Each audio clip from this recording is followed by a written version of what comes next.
한 주간도 평안하셨습니까? 우리 앞뒤의 성도님들 한번 주님의 이름으로 서로 문안하기를 원합니다. 주님의 이름으로 사랑하고 축복합니다.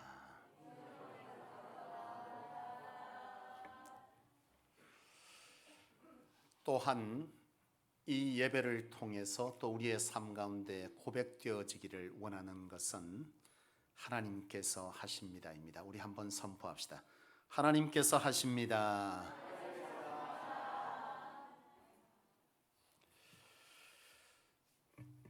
여러분, 우리는 살아가면서 말이죠, 여러 가지 바라고 원하고 또 기도하는 그런 소원들, 바람들이 생겨납니다. 올해 여러분들은 어떤 바람과 소원, 기도의 제목들이 있었는지 모르겠습니다만은 사실 저는 이 한 해 동안 우리 성소교회가 갑절로 부흥되어지기를 바라고 원하고 기도하고 소원했습니다. 이제 얼마 남지 않았는데 참 마음이 무거웠어요. 여러분들은 어떤 바람, 소원, 기도 제목들이 있습니까? 우리가 살아가다 보면 이런 바람, 기도 제목들, 소원들이 있는데 우리가 바라고 그래서 또 원하고 또 그래서 우리는 그것들을 이루기 위해서 우리는 때로는 예배의 중심을 더 어느 때보다 강력하게 드리기도 합니다. 그죠? 그리고 더 다른 때보다 기도의 중심을 드리기도 하고 또 다른 때와 다르게 헌신의 자리에 앞장서 보기도 하는데 문제는 이처럼 우리가 바라고 원하고 기도하는 이 소원들이 내가 원하는 그 어떤 때에 이룰 때도 있지만은 우리의 삶을 살아가다 보면 도무지 이 소원들, 바람들이 전혀 내 마음 같지 않게 응답되지 않을 때가 있더라는 것이죠. 그런데 여러분, 오늘 여러분들이 알아야 될 것은 뭐냐 하면 오늘 나의 때와 하나님의 때는 다르다는 거예요. 그리고 하나님의 방법과 나의 방법은 다르다는 겁니다. 마가복음 11장에 보면은 예수님께서요 사역을 막 하시다가 베다니 지역을 빠져나오면서 가는데 그 마가복음 11장에 예수님께서 시장했다 그럽니다. 근데 이것은 예수님이 시장했다 이꼬로 제자들도 함께 배가 고픈 겁니다. 배가 고파하는 그들 가운데 예수님께서 그 시기적절하게 어떠한 사건을 일으키시는데 그것이 뭐냐면 무화과나무의 사건이에요. 예수님께서 가시다가 저 멀찍이 보니까 잎이 무성한 무화과나무가 있는 거예요. 잎이 무성한 무화과나무를 보면서 예수님께서 제자들을 이끌고 걸로 갑니다. 쭉 걸어서 가시는데 거기에 가서 딱 보니까 무화과나무에 열매가 없습니다. 사실 예수님이 그것을 몰랐을까요? 아시죠? 예수님은 하나님과 동등하신 분이십니다. 그러나 동등됨을 취하지 아니하시고 친히 육신을 입고 오셨지만 그 능력은 하나님과 같습니다. 주님은 어떤 사건을 일으키시던 그 속에 제자들을 통해서 그들과 함께하는 이들을 통해서 하나님의 나라와 하나님의 뜻을 전하려고 하는 목적이 주님에게는 늘 있는 거예요.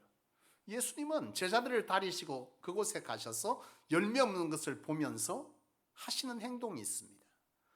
가서 보니까 열매가 없습니다. 그런데 이 마가복음 11장 14절에 보면은 이 열매가 왜 없는지를 기록하는데 때가 아니더라 그렇게 얘기합니다. 이 말은 뭐죠? 아직 무화과 나무에 열매가 맺힐 때가 시기가 아니라는 거예요. 그런데 예수님은 그 열매를 구하고 열매가 없음에 그것에 관해서 그 다음 행동이 굉장히 놀랍습니다. 예수님은 때가 되지 않아서 열매 없었는데 그 나무에서 열매를 거두기를 원했지만 없다는 그 이유만으로 어떻게 하냐? 그 나무를 저주하시고 너는 다시는 사람으로부터 열매를 맺지 못할 것이다. 그렇게 말씀하니 그 나무가 죽었다는 거예요. 여러분, 이 사건 속에서 어떤 의미를 배제하면 굉장히 이해하기 어려운 주님의 행동이잖아요. 나무가 시기가 아닙니다. 봄이 되고 가을이 되어서 결실하는데 아무 때나 가셔서 주님께서는 그 나무에 열매를 구하고 없다고 그 나무를 저주하세요. 여러분, 이 사건 속에서 지금 무엇인가 주님께서 주시는 의도가 있지만, 오늘 저는 이 말씀을 보면서 깨달아지고 생각되는 것이 있는데, 그것은 나의 때와 하나님의 때는 다르다는 거예요. 제가 오래전에 한번 얘기한 바가 있어요. 제가 그전에 부산에, 우리 다 부산에서 이렇게 왔지만, 제가 사택 그 전에 살던 주택에 처음 이사를 갔는데요, 석류나무가 있었어요.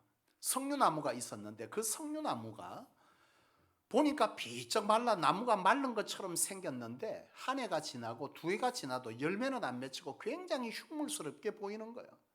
그래서 제가요, 이게 도저히 보기 싫어가지고 큰 톱을 사다가 그 나무를 잘라버렸습니다. 나무가 굉장히 높아서 2층 높이 되는 나무를요, 사다리를 타고 위에서부터 막 잘랐어요. 그래 한참 밑둥지쯤 자르고 있는데 옆집에 지나가는 아주머니가 싹 지나가면서 내한테 한마디 하는 거예요. 아이고 아저씨 그거 왜 잘라요? 그래요. 그래서 아이고 그냥 나무가 보니까 열매도 안 맺히고 아무래도 이게 죽은 것 같아서 자른다 그랬더니 그분이 그러는 거예요. 아이고 아저씨 그거 3년마다 열매 맺는데 그 나무 열매 맺으면 엄청 많이 맺어요. 그러는 거예요. 이미 둥치는 반이나 잘리고 없어. 제가 그때 깨달은 게 있는 거예요. 우리의 삶도 그래요. 하나님, 난 아직 때가 아니에요.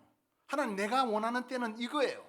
그런데 하나님은 내 때와 다르게 하나님이 요구하시는 때는 다르고 하나님이 이루시려고 하는 때는 나의 때와 나의 생각과 다르더라는 거죠. 여러분, 이 무화과나무의 비유는 그런 거예요.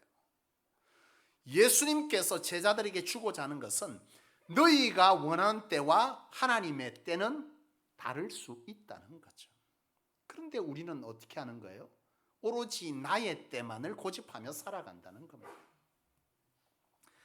여러분이 잘 알고 있는 이찬수 목사님께서 간증한 것이 있어요. 그 간증에 보면 이찬수 목사님은요, 그 부친이 목사님이셨어요. 그 선친이 목사님이셨는데 그 부친께서 목회를 개척교회를 하신 거예요. 참 개척교회 힘들어요. 그죠? 해본 사람은 다 알아. 우리 옆뒤에 모든 분들 다 개척해서 여기까지 수교해 왔는데 우리 8년의 세월을 돌아보면 참 어렵잖아. 저도 참 울면서 이 길을 왔습니다. 우리 성도들은 천하에 강한 사람이 전 줄 알고 있지만 저는 보이지 않는 곳에 눈물 흘리는 약한 남자입니다. 저희 부친께서 강할 강자 수컷웅장을 써서 강한 남자로 이름 지어줬지만 하나님 앞에서 한없이 약한 남자예요. 참 울며 불며 세월을 왔는데 이 이찬수 목사님 부친께서도 교회를 개척하시면서 교회가 너무 부흥하지 않는 것에 대해서 가슴 아파하시면서 교회를 너무 사랑하셨다 그래요. 교회 부흥을 위해서 40일 금식 기도를 들어가셨대요. 참 40일 금식 기도를 들어갔는데요, 하루 이틀 시간이 지났는데 17일째 금식하시다가 하나님의 부름을 받고 세상을 떠나신 거예요. 여러분 생각해봐요. 그때 당시 이찬수 목사님은 어린아이였다고 합니다. 이찬수 목사님 이해가 안 되는 거예요. 이찬수라고 하는 이 어린이는요, 이해가 안 됐어요. 아버지는 개척교회 목사였고 교회 부흥을 사모하며 그 열매 맺기를 간절히 사모하면서 금식했고 기도하러 들어갔는데 어째서 하나님은 열매가 아닌 그 아버지의 생명을 거둬가느냐는 거예요. 어린 이찬수 목사님에게는요, 이해되지 않는 거예요. 그런데 더 이해가 안 되는 것은 그의 어머니였다 그래요. 여러분 사실상 이런 사건을 겪게 되면 보통은 신앙에 대한 회의감이 와야 되는 거 아니에요? 아내 된 그 사모님의 입장에서는 하나님 왜 이러십니까? 어찌하였어? 그가 원하고 바라면서 그가 세상의 것을 구하기 위해 금식한 것도 아니고 오로지 하나님의 소원이고 하나님의 바람이었던 영혼 구원의 그 부흥을 사모하며 하나님 앞에 나아가서 기도한 것밖에 없는데 어째서 하나님 그를 데려가십니까? 이렇게 하고 신앙의 회의감이 와야 되는데요, 그의 어머니는요, 오히려 이찬수 목사님을 붙들고 날마다 찬양하시면서 그에게 하는 말이 있었어요.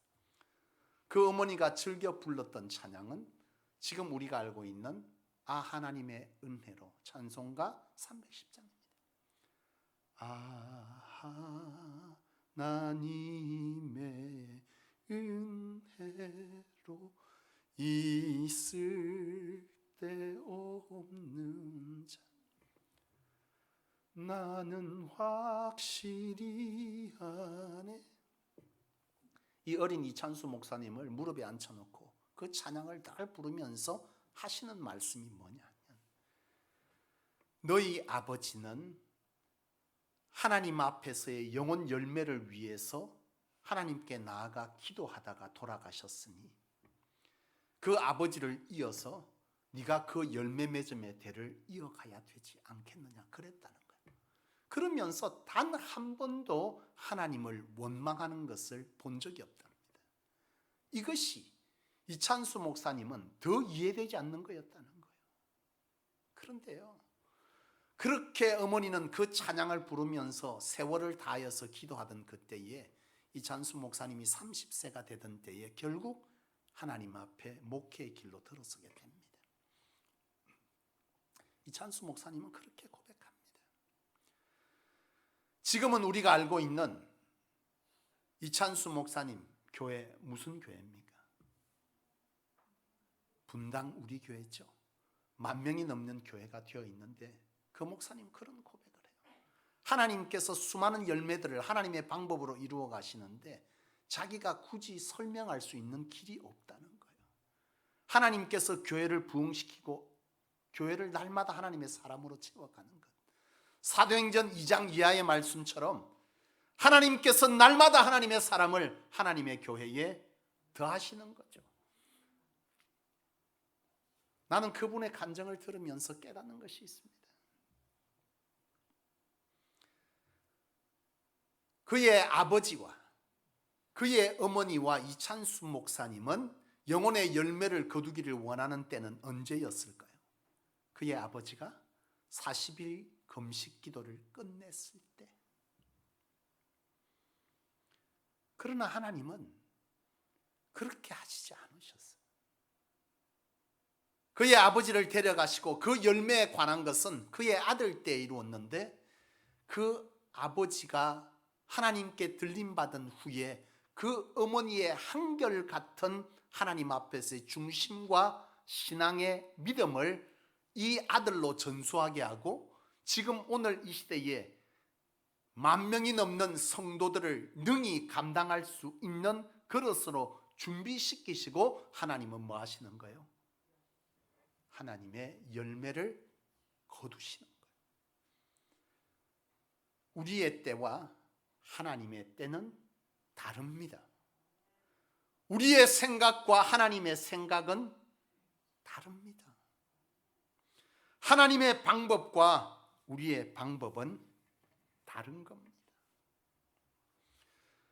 여러분, 그런데 중요한 것은 뭐냐 하면 오늘 우리가 하나님의 때와 나의 때가 다르고 하나님의 방법과 나의 방법이 다르다. 여기에 또 하나 생각해야 될 것은 하나님의 방법과 하나님의 때는 선하다는 거예요. 구르는 돌에는 이끼가 끼지 않는다라는 글을 썼던 책을 썼던 선병문 목사님이 계십니다. 제 서재에 책이 꽂혀 있어요. 거기에 보면 이 선병문 목사님이 목회하면서 있었던 여러 사건들을 메시지로 이렇게 기록해 놓은 것이 있어요. 거기에 보면 이 목사님이 하루는 그 성도들의 신방 기간이 되어서 성도의 가정에 신방을 하러 갔어요. 신방을 하러 딱 갔는데 이제 예배를 다 드리고 나면 보통 뭘 준비합니까? 예? 식사를 준비하던. 예, 지금 우리 권사님 세대는 식사, 젊은 세대는 다과 이렇습니다. 우리 성도들 처음에 어떤 때 봉투를 주던데요. 성소교회는 공적으로 제가 봉투를 받지 않습니다. 그냥 헌금하시면 됩니다. 갔는데요. 이 선병 목사님이 마치고 나니까 뭐 하는 거예요? 다과를 챙기러 막 나가신 거예요. 목사님이 이렇게 떡 앉아서 이제 그걸 기다린다고 앉아 있는데 쑥 둘러보니까 그 TV 다이처럼 생긴 문갑이라 그러죠. 요즘은 문갑이란 말을 잘 안 씁니다만은 문갑 위에 이 탁상 시계가 하나가 있는데 탁상 시계가 삐딱하게 누워 있는 거예요. 그래서 목사님이 딱 보다가 아이고야 우리 집사님 또 목사 온다니까 열심히 청소하느라고 급하게 청소해서 시계를 저렇게 만들어 놨나 보다 하고서는 목사님이 그 시계를 딱 이렇게 놓은 거예요. 바로 놓고 있는데 그 집사님이 쫙 챙겨서 들어더니 한마디 하더라는 거예요. 목사님 그 시계는요 그렇게 삐딱하게 둬야 가요. 바로 하면 안 가요. 그렇죠.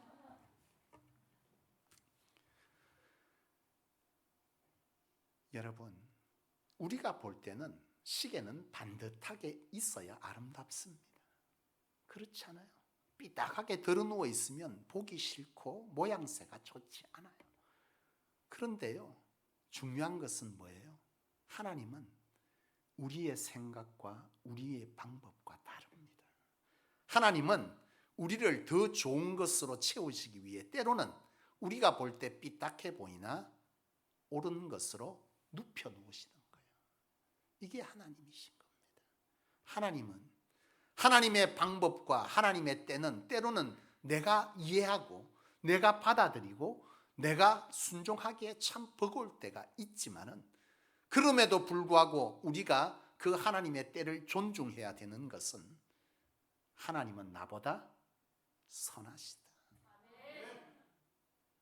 오늘 우리가 함께 읽었던 이사야 55장 8절 9절은 말씀합니다. 하나님의 생각과 우리의 생각은 다르다.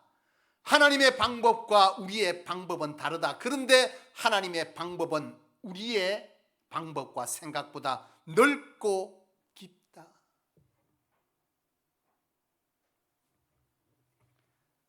저는 제가 참 존경했던 목사님이 계셨습니다. 지금으로 거슬러 올라가자면 제가 교육전도사 때 27년 전이 됩니다만은 그때 그 목사님은요 늘 마음이 넉넉했습니다. 베풀기를 즐겨했습니다. 저도 사역하는 긴 세월이 있었어요. 27년의 세월 동안 사역을 하는 동안 여러 목사님들을 모시기도 하고 또 제가 지금 이렇게 담임으로 사역을 하지만 목사님들은 가운데는 참 사실 목사님들이 넉넉하기란 쉽지가 않습니다. 우리 교회 성도님들은 늘 제가 넉넉한 줄로 알고 있습니다. 감사하게 생각합니다.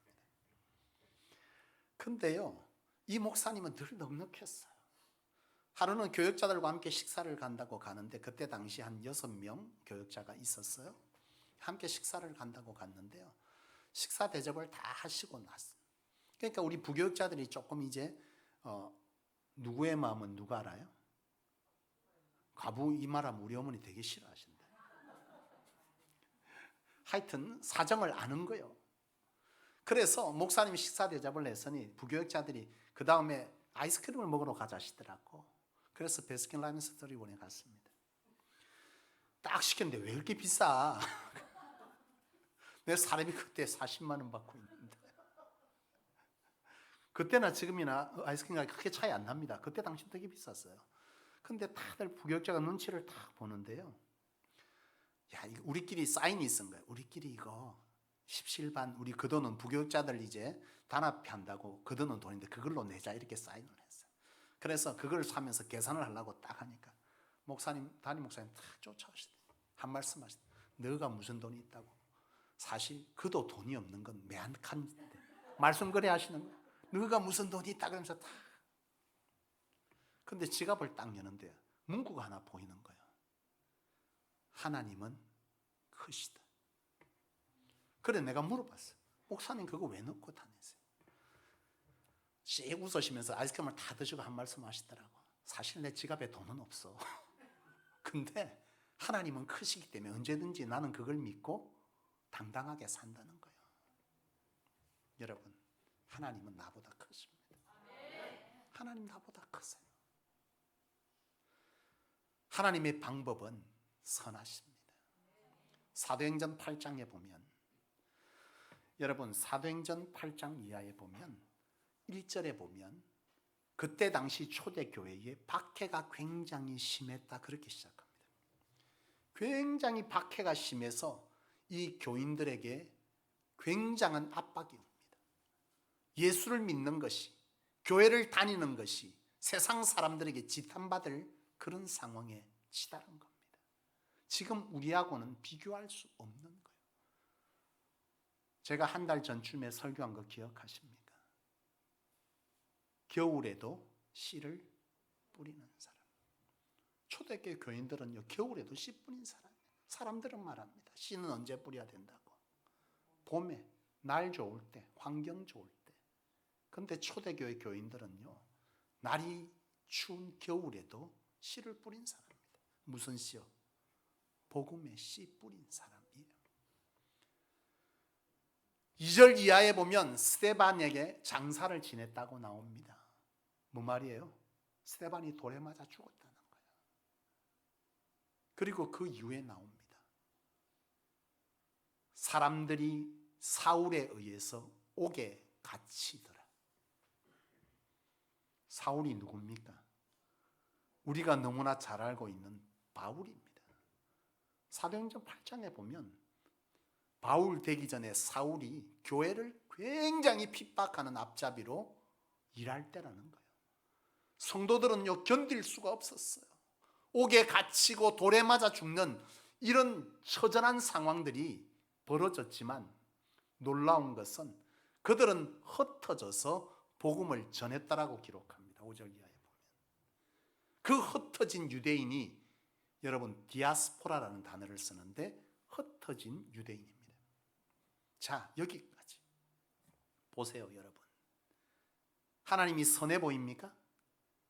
이들은 뭐 하고 있죠?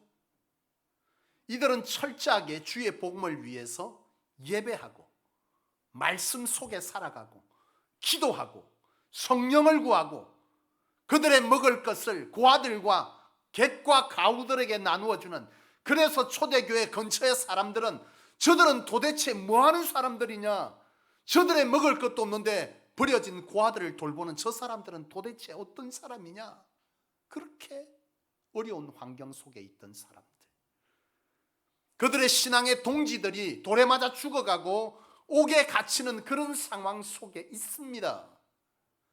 사람들은 견딜 수가 없어서 교회를 떠나서 뿔뿔이 흩어졌습니다. 가족을 버려서 했습니다. 가족을 떠나야 했습니다. 친척을 떠나야 됐습니다. 숨어 들어가야 했어요. 뿔뿔이 흩어졌습니다. 여기까지 보면 도대체 하나님의 때는 언제일까? 근데 우리는 이 상황을 통해서 생각하게 되는 것이 있습니다. 그들이 흩어진 곳이 어딘 줄 아십니까? 유대와 사마리아입니다. 자, 여러분 다시 조금만 돌아보면 어떤 성경 구절이 생각이 나죠? 사도행전 1장 8절 말씀. 오직 성령이 너희에게 임하시면 너희가 권능을 받고 예루살렘과 온 유대와 사마리아 땅끝까지 복음의 증인이 되리라. 이 사건은 9장 이하의 폭발적인 복음의 사역들을 이루게 됩니다. 사마리아와 땅끝까지 흩어졌던 그 흩어진 유대인들이 이 사도행전 8장 5절 이하에 보면 흩어져서 복음을 전하니라. 이것이 바로 하나님의 방법이자 하나님의 때인 것입니다. 그 당시의 핍박이, 그 당시에 이와 같은 사울이 없었다면 사마리아와 땅끝까지 흩어져 복음 전할 일은 없었고, 오늘 이 시대에 복음이 무엇인지 알지 못하고 택함 받지 못한 저와 여러분들은 처절한 영생의 죽음을 맞았을 거예요. 그 사건은 우리가 기억하는, 하나님은 사울을 바울로 바꾸시고 이 흩어진 사람들의 복음의 앞잡이로 하나님은 바꾸셔서 이방인의 사도는 바로 바울이었습니다. 이게 바로 하나님의 때와 하나님의 방법이자 결국은 선한 하나님의 선하심인 것이죠. 여러분, 하나님은 선하십니다. 하나님은 우리의 생각과 다르지만 미련한 우리의 생각보다 크고 깊다고 오늘 본문은 분명히 말씀하고 있습니다. 사랑하는 성도 여러분, 오늘 여러분들이 원하고 바라고 기도하는 소원이 있습니까? 이루어졌습니까? 아직 이루어지지 않았습니까? 기억하십시오. 하나님의 때와 나의 때는 다르고 하나님의 방법과 나의 방법은 다릅니다. 중요한 사실은 그 방법과 때가 지금 내 눈에는 선하게 보이지 아니하고 지금 내 마음에는 서운한 투성이가 될 수 있으나 분명 우리는 우리의 삶 속에서 하나님의 왜 그랬는지를 설명할 때를 맞게 될 줄로 믿습니다. 지금은 이해할 수 없어. 그러나 확실한 사실은, 확신하기는 하나님은 반드시 그 때와 방법을 이루시고 그때 우리에게 말씀하여 주실 것입니다. 왜 내가 그렇게 했는지를.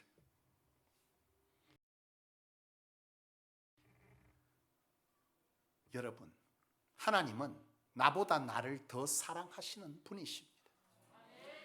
우리는 우리의 바램과 소원과 어떠한 것이 이루지 아니할 때, 내 자신이 초라해질 때 우리는 우리 스스로를 향해서 지탄합니다. 네가 그렇지. 너라는 인생이 그렇지.